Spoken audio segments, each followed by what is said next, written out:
Principe dei Machiavelli est un recueil, un guide à but politique qui a pour but de conserver le pouvoir, de dominer, de rallier à sa bannière. Et on va voir ensemble quelques principes que je trouve pertinents de garder à l'esprit, transmis donc par Nicolas di Machiavelli. Tu ne peux pas imiter les personnes à succès, mais tu peux essayer de t'en rapprocher. Machiavel pensait qu'il était nécessaire d'apprendre des personnes qui ont accompli des choses, de marcher dans leurs pas, de prendre d'elles, en fait, de s'inspirer d'elles, plutôt que d'agir par témérité et foncer dans le mur. C'est le fameux vise la lune et au moins tu atteindras les étoiles.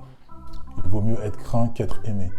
Il admet facilement l'importance d'être apprécié, d'être aimé de son entourage, de ses sujets, de sa famille, de ses amis, mais il explique tout de même que la clémence, l'excès de clémence peut causer des problèmes. Trop de clémence peut être vu comme une faiblesse en fait, une brèche, une faille dans laquelle vos rivaux, vos ennemis vont s'engouffrer pour atteindre votre pouvoir. C'est pourquoi il est souvent nécessaire de mettre un peu, ne serait-ce qu'un peu de peur. La fin justifie les moyens, by any means necessary. Il affirme que pour avoir des résultats, il peut parfois être bon, il peut parfois être nécessaire de faire du sale, du très sale.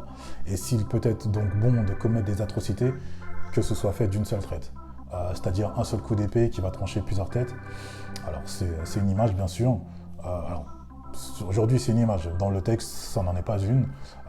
Et d'ailleurs il y a un exemple parfait qui l'illustre. Alors toujours c'est dans une série télévisée, Game of Thrones, l'épisode des Noces pourpres qui illustre parfaitement cette maxime de Machiavel.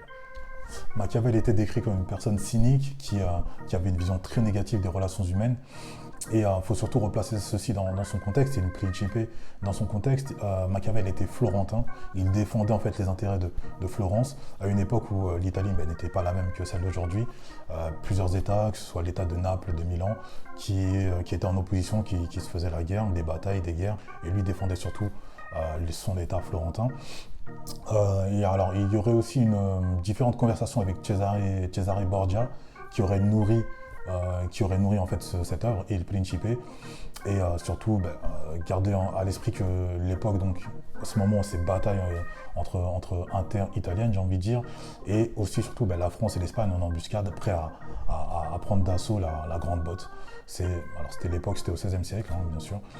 C'est aussi ceci qu'il faut replacer dans son contexte et peut-être prendre un petit peu plus de distance, beaucoup de distance avec les écrits de Machiavel. Donc dites-moi ce que vous en pensez dans les commentaires, likez et on se dit à très bientôt.